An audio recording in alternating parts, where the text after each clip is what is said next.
Halo Sobat Baku Hantam, dalam wawancara Presiden Ukraina terbaru, terang-terangan meminta senjata nuklir untuk menghentikan agresi Rusia. Begini kata Zelensky, biarkan mereka memberi kita senjata nuklir, apakah mereka akan memberi kita rudal dalam jumlah yang dapat menghentikan Vladimir Putin Rusia. Dan saya tidak yakin akan hal itu, tetapi saya pikir itu akan membantu, kata Volodymyr Zelensky kepada Piers Morgan dalam wawancara terbarunya. 3 dekade setelah Ukraina setuju untuk menyerahkan senjata nuklirnya, Presiden negara tersebut menyatakan Kiev siap menjadi negara nuklir lagi jika tidak diberikan aksesi ke NATO.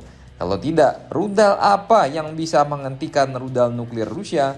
Tanya Presiden Ukraina tersebut. Berdasarkan memorandum Budapest tahun 1994, Ukraina memang setuju untuk menyerahkan semua senjata nuklir mereka yang sangat banyak yang diwarisi dari bekas Uni Soviet. Sebagai gantinya, Rusia, Inggris, dan juga Waksam Amerika setuju untuk tidak menggunakan kekuatan militer ataupun paksaan ekonomi terhadap Ukraina kecuali untuk membela diri atau sesuai dengan piagam Perserikatan Bangsa-Bangsa. Dan dalam kurun waktu 30 tahun ini, sejak perjanjian tersebut ditandatangani, Rusia telah menginvasi Ukraina sebanyak 2 kali. Presiden Ukraina Zelensky mengusulkan pada hari Selasa bahwa Ukraina harus diberikan senjata nuklir setelah fase panas perang dengan Rusia berakhir. Ini akan mencegah Rusia untuk menginvasi Ukraina lagi di masa depan. Jika tujuan Ukraina untuk memperoleh keanggotaan NATO setelah perang berakhir tidak dapat dicapai dengan cepat. Berbicara dalam sebuah wawancara melalui seorang penerjemah, Zelensky mengatakan bahwa jika respon proses bergabung dengan NATO berlarut-larut selama bertahun-tahun atau bahkan puluhan tahun, maka kita memiliki pertanyaan yang benar-benar adil. Apa yang akan melindungi kita dari kejahatan selama ini di seluruh jalur ini? Tanya Zelensky.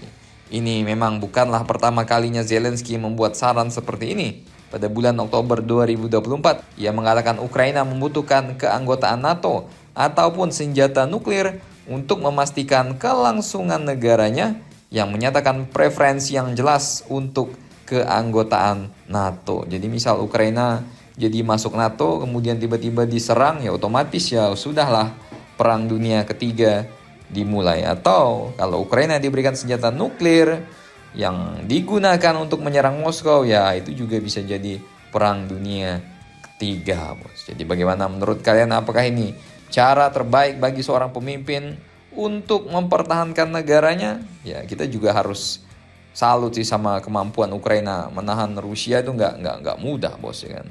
Jadi bagaimana menurut kalian? Silahkan komentar dan baku hantam kalian di bawah.